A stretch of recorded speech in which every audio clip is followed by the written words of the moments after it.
మా అందరూ బాగున్నారా? మరి దేవుని మహాకృపను బట్టి దేవుడు ప్రతిరోజు కూడా చక్కటి ఆహారాన్ని దేవుడు వేస్తున్నాడు. ఇక్కడే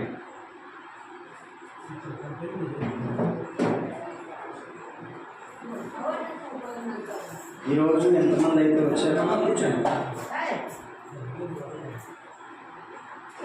ప్రతిరోజు రండి. మీరు ప్రతిరోజు వచ్చి సంతోషంగా తృప్తిగా తిని మీరు వెళ్ళవలసిందిగా మనం చేస్తున్నాను. అమ్మ మీ పేరు నాకు తర్వాత చెప్పండి. మీ పేరు ప్రతిరోజు వస్తారా? ప్రతిరోజు రండి. మీరు మధ్యలో మానేస్తారు దసరాగా, అదే అలా చెప్పకుండా మానేస్తే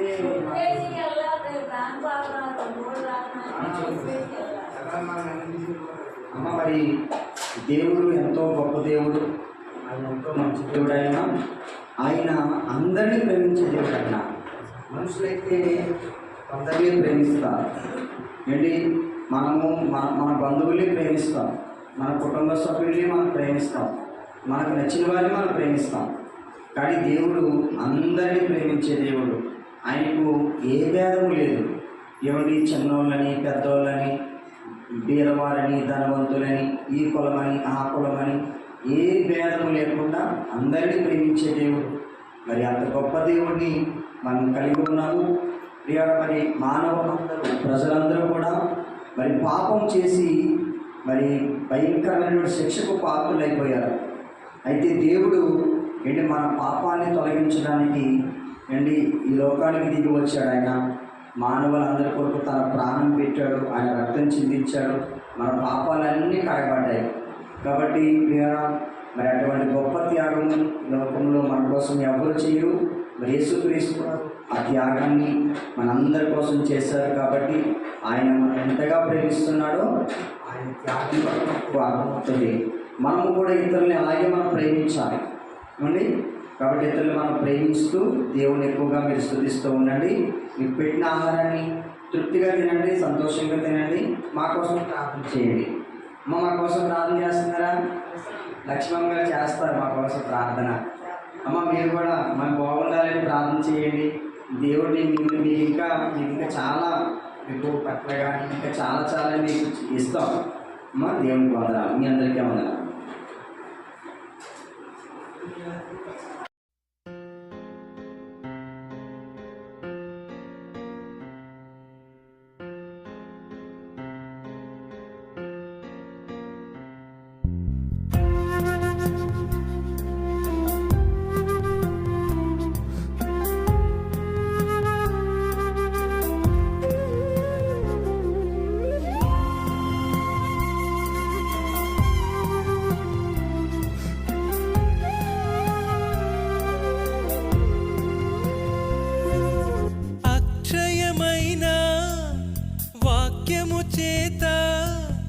పరిశుద్ధ ఆత్మ ద్వారా పుట్టావు.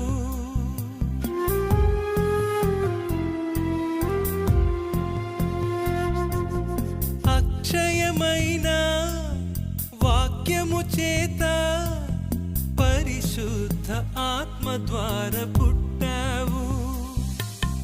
కృపా సత్యం నీవే దేవా, కృపా సత్యం నీవే దేవా, నీవే నా నిజ రక్షకుడు. యేసు నీవే నా నిజ రక్షకుడు. నీ జన్మమే నా జీవితానికి మరో జన్మనిచ్చింది యేసయ్యా.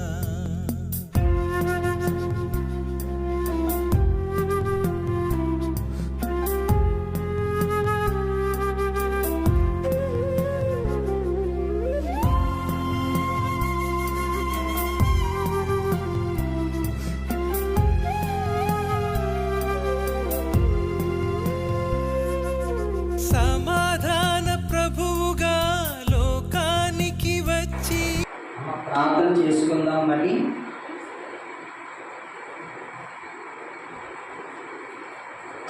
ఒక్క నిమిషం అందరూ కళ్ళు మూసుకోండి, ప్రార్థన చేసుకుందాం. మరి ఇది దేవునికి ఇష్టమైన పరిచర్య, దేవుడి పరిచర్యను జరిపిస్తున్నాడు. మరి మేము ఈ పరిచర్య చేయడానికి మాకంత భాగ్యం లేదు, కానీ మరి దేవుడే మిమ్మల్ని అందరినీ ప్రేమించి ప్రతిరోజు ఆయన మందిరంలో ఆహారాన్ని దేవుడు సిద్ధపరుస్తున్నాడు.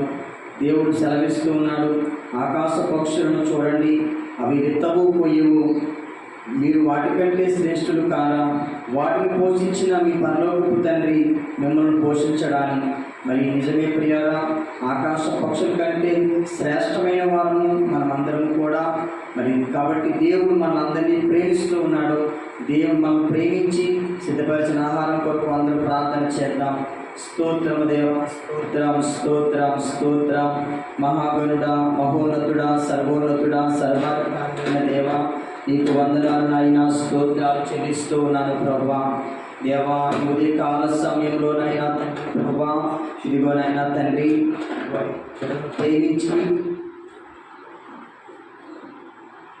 మీరు సిద్ధపరిచిన ఆహారాన్ని బట్టి నీకు స్తోత్రాలు నాయన, వందనాలు.